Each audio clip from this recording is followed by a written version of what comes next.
possible advice that you could get when you want to be attractive to a woman that you like is just be yourself. This is the worst possible advice anyone could fucking give you, because who is yourself? Are you the same person when you're around with your parents, when you are with your friends? Yourself is a variation of so many different parts inside of you. There's some days where I feel extremely extroverted and confident. There's some days where I feel so fucking hateful of myself. I don't speak to anyone. I don't leave my house. And these two live inside of me. So who is myself?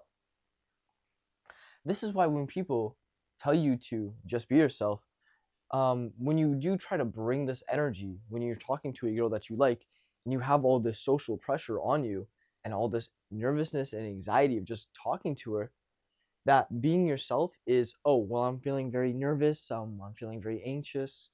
And these are not confident traits that actually women are looking for when you're coming up and talking to them. And it's the things that they need to look for to feel safe even talking to you. Why would you going up to talk to her or she coming up to talk to you make you feel so nervous, so anxious, so anxiety driven that you can't even speak, or you're so wavering in your voice, you're so uncertain, and your uncertainty in your voice, in your body, and who you are comes out in the body language. It comes out through your eye contact. When you're breaking eye contact, looking at the ground, it comes out in small body, passive body language. It comes out in the uncertainty in your voice, the wavering, the quietness, the volume, the stuttering, mumbling. And it comes out in all these different ways. The microfacial expressions. It comes out in all these certain ways. And that is just being yourself. But if you keep doing that, you will never be an attractive human, because you're signaling to other people, I'm not safe. Something about me is a bit off. I'll give you one example of different variations of the person living inside of who I am, right? It's not like there's this personality, personality. It's all these things, different things that make up a personality. And so when I was in grade 11, in my anthropology class, it was one of the only classes where I felt very expressive in. In all my other classes in high school, not even in that grade 11 year, but in all my other classes, I felt so shy, nervous, non-expressive, and kind of to myself, possibly because I didn't have my correct friends around me. I wasn't confident on that day. When I went into the anthropology class, on the very first day, I felt somewhat confident. When we walked into the classes, one of my names was to a different place than my friends, and so I switched my name tags on the very first day, showing a little bit of rebellion. And then when the teacher came and called me out for it because he saw me do, is that what your name tag was? What happened is I didn't immediately fold. I was like, I just wanted to switch my chairs. I don't think is that big of a deal. Is that I kind of held my frame a little bit, and I went, and we still had to go back. I think I got put by myself for the rest of the year. But me having that on the very first day, switching my papers, not immediately folding when he, pressed me on it a little bit, as he should. He's the teacher. But me being like, no, I just wanted to switch. I didn't think that was that big of a deal. Okay, I understand. And not me being like, oh my God, I'm sorry. Please don't look at me again. I'm sorry. And then being so shy. Because I took the other route where I kind of stood up for what I did, and I didn't back away from that. I felt so much more confident during out that entire class, that entire year of the class, that I was the most expressive I've ever been. And I genuinely believe it's because it came from that very first day that I chose to be this more confident version of myself. 100% in any other situation, I could have just, I'm sorry, sit by myself, and now I'm feeling ashamed, I'm feeling all this. Because I stood up for myself, I don't feel that ashamedness, I feel confident. And let me keep going, the story gets better. Because I was able to be very confident in that class, when it came to group projects, I got paired up with a very attractive girl, a girl that I had a crush on, but was so far out of my league, I thought, that I didn't even really register her being attracted to me at all. So I didn't really get nervous around her, because I didn't feel that she was even in my league to be attractive with. And so I actually felt quite comfortable talking to her. I felt quite comfortable in the group conversation that we were having, asking her questions, putting my own insight about the world, talking about my personal experience. I asked her, how would your life be if you did not have your sister around? How would your life be different? And that was just one interaction I had with her. Probably the largest interaction was that short interaction of us in that group project. And because I was able to not feel any pressure, because I didn't look at her as a sexual potential attractor girl who was interested into me, I didn't really feel that pressure from someone I would have, say, who I thought was in my league. So I didn't feel the pressure. I was able to express myself, ask interesting questions, engage her emotionally, talk about some of my experiences in life. So we were reading a thing, and it said the something blah blah blah is a social boon for the economy, or whatever the fuck. Okay, the word boon. One of the other group members in our group said, "Oh, what does that mean?" And me, because I just knew that word, because I'm just the fucking genius I am, said, "Oh, boon means like it's better, it benefits, it's good." And that was just a very small thing, but I didn't say it to like boast, like, "Yep, I knew that." I just kind of like, "Oh, this is what it means." Like, I know that. And it's not because I knew the word, but it's because the way I said it wasn't so fucking geeky, like I'm the best. But it was just like, "Oh, I know this knowledge. Here's this knowledge." And it's like a little bit of, how did you know that, right? A little competence it shows. So it's confidence, I'm showing competence, all in these short interactions. And I didn't even know it. At the time, I did not even know about this shit. But I look back at that as a reference experience of, this was the best version of myself ever. If I could have done this in every other classroom, I probably would have felt happy in those other classrooms. I think back to which one I had the most fun enjoying. It was that one. And it's because the content I was engaging in the class was actually something I liked. It was more philosophical. It was a lot about evolution, about psychology. It was a lot about how people think and different opinions in your belief about the world. And I could do what I love doing, is yap in that fucking class. And because on that very first day, I chose to be this more confident version of myself, all throughout, just everything else stemmed from that. And I was able to, when questions were put on me, express them confidently. And by confidently, I mean like I'm sharing them, I'm saying them loud for the class to hear because I think they're valuable. I'm using my genuine expression. Like I said something, we were talking about dreams in that class, and I said, man, every time I would have a crescendo ending up, the best part coming up to the end of the dream, and then boom, my fucking clock would turn on, I would wake up. And I was doing that naturally. I didn't know anything about proper storytelling. I didn't know anything about emotionally engaging people. I was doing that all naturally because I just felt comfortable in that situation. And I think it's a blessing that I had that. I mean, it's horrible that I needed to drink water for like 2 minutes. And it's horrible that some people have that environment of, I can't express myself properly. But what I had was one environment in which I could do it quite well, and all my other ones I couldn't.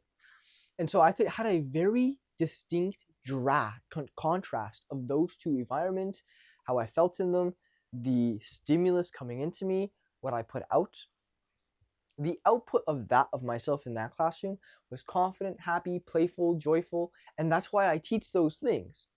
Because that is what, let me wrap back into the story about the girl in the group. By the way, this girl was 10 out of 10, probably so smart, like very, very smart, has a great personality and attractive as fuck. So she was like a very good person and very attractive, took care of herself, was educated, was mannered, emotionally intelligent, all these things, right? Beautiful, beautiful woman. And after that year ended, after that grade 11 year ended and that class ended, and I didn't speak to her at all. And it's not like I didn't speak to her. It was like I only spoke to her in that one group setting, basically, right? So there was not a lot of other conversations to be had. It's not like she had other reference experiences of me. But in our grade 12 year, on the very first day of class, it was in a different class, but she was still in that class. I was doing something, and she came up to me and said, "Hey, how was your summer?" Ooh. And guess what I did? Because I was no longer in that class, because I had gone 6 months or however long the summer is, Just probably being a loser, not talking to anybody, especially not any girls. Um, when a attractive girl did come up and talk to me, I completely blanked out and I didn't speak anything to her. I completely mumbled, fumbled, and she's like, "What the hell?" and walked away. Because at that point, my expression was zero. I had gone through a year of just not talking to anyone. I wasn't in that environment I felt comfortable in. And I just got so fucking small and quiet and negative, so negative, right?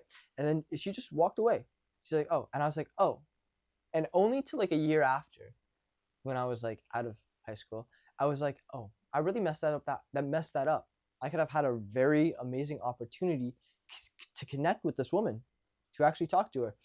And because this part of me that was so negative and non-expressive um, came out at that moment, or was myself at that moment, it it left her. It made her feel, "Oh, this is not the person I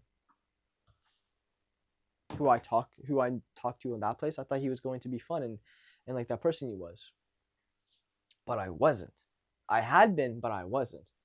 And so when you say just be yourself, there's so many parts of yourself that goes into that play. You want to be your most confident self.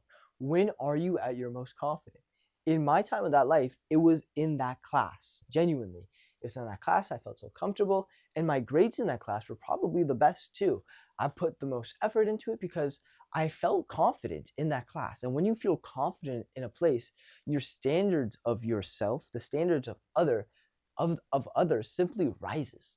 When you're at the bottom, you have no, like, if I was shy and I couldn't express myself and I was sitting by myself, it could have been so different in that class. And I think back to it, it's all because that first day I just chose to be a bit more expressive, a stand up for myself a bit more, have that confidence to even change the name tags, take a little risk, a little rebellion, all these things, right? Whew. And so it's not just be yourself, it's be the confident version of yourself, the version who, when you do speak to a girl you like, isn't a fucking fucking stupid ass summer. I had my summer was good, bro. It doesn't fucking matter what it was. Like, it fucking doesn't matter how it was. Like, how fucking annoying to speak to, right? Versus, "Oh, my summer was awesome. How was yours?" Cool. I mean, you didn't invite me to over to anything, so this is whatever, right? And now you're being fun and you're being flirty already in the conversation.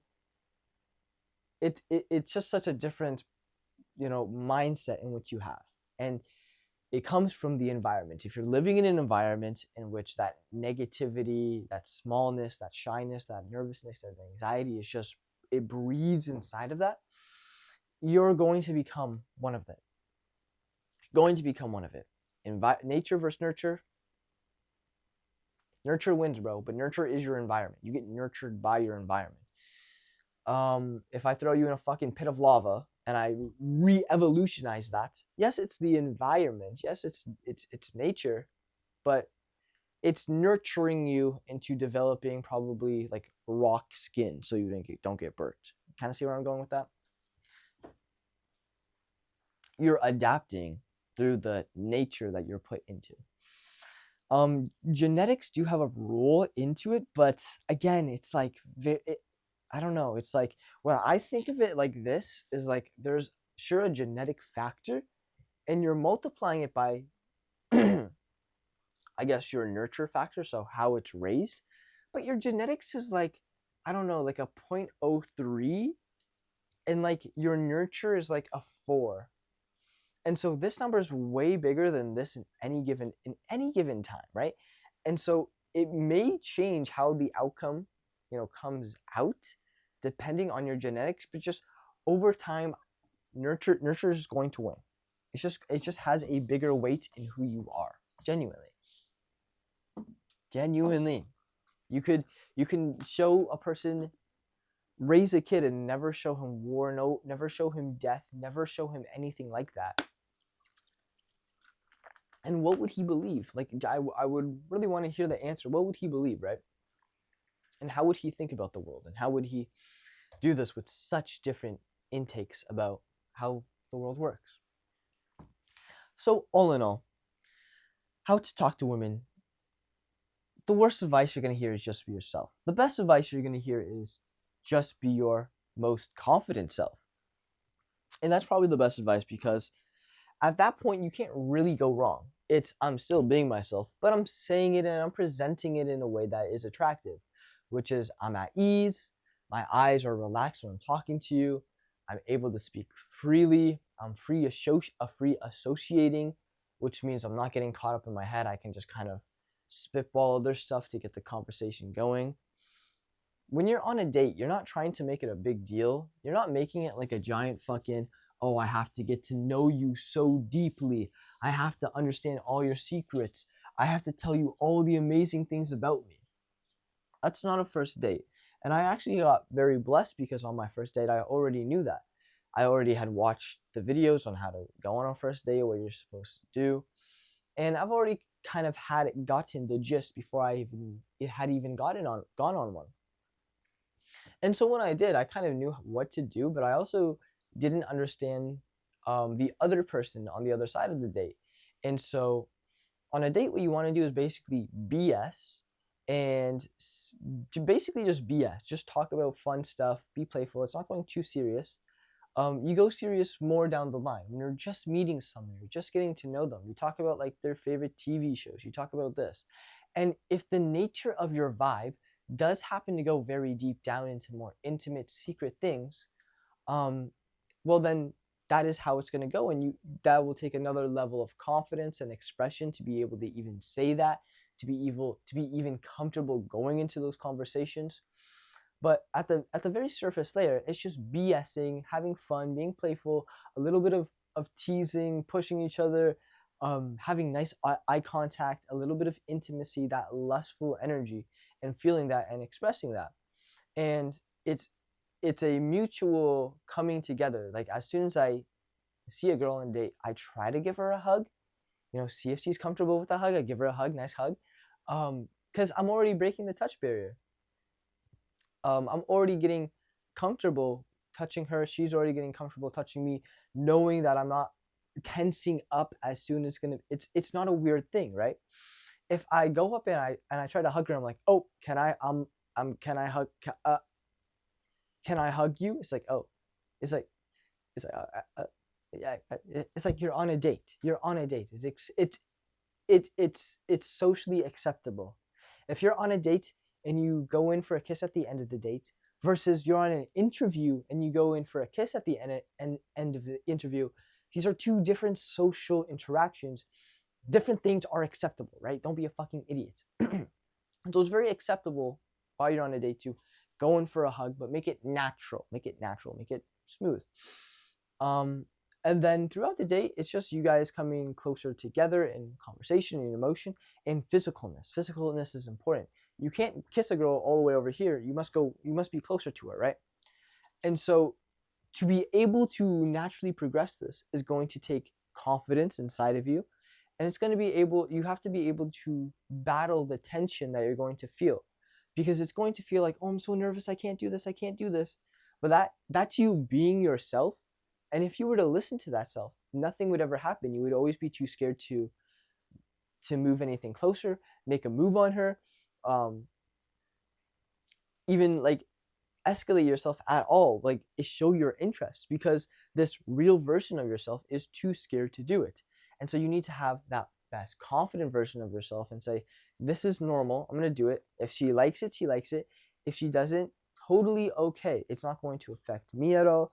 It's not going to make me feel worthless. If she wasn't into it at that moment in time, give her space, let her be, read the context of the situation and go on from there. Like, it's never a big deal when you're feeling this emotion. You can't make it a big deal. If I was in that first day of my class and I was talking to my teacher and he said, are you really just switch your names? You can't do that. I say, no, I was trying to switch my names because I'm him. I was trying to switch my names. I'm making it such a big deal. It's like, okay, bro, you're just being weird now. It gives this weird energy. So it's being the most confident version of yourself, but not really making it that big of a deal. I was trying to switch my names. I didn't want to sit here. I wanted to sit here. So authentic, so direct, so forward. And he's like, well, you can't. I put your name here for a reason. Whatever, man, whatever. I'll go sit here by myself, alone in the cavern. And I'm making fun of it. I'm making jokes. I'm looking up because he was taller than me in the situation. But that's the best advice I could give you. Don't be yourself. Be the best confident version of yourself. And don't try to be this person. Just be that person. Kind of weird, but there's a difference in that trying energy. No, I was trying to put my name here. Versus that I just am. I'm more relaxed when I do it. All right, so I hope you guys enjoyed this video. I didn't really write anything down, but if this was a lot, I hope you can join the Discord. You can ask some questions there. You can book a call for my one-on-one coaching program where I help you get into this place where you can express yourself, be more confident, be more conversational, be more flirty, be able to express yourself, express your interest, and make yourself in this way that actually is attractive, with it feeling natural. You're not trying to be someone else.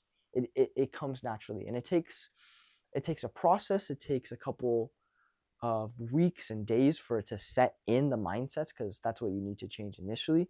So if that's something that's interesting for you, you can book that. And with that, guys, bye. I love you so much. Thank you for watching. I hope this could help. Peace out. Bye. Love you.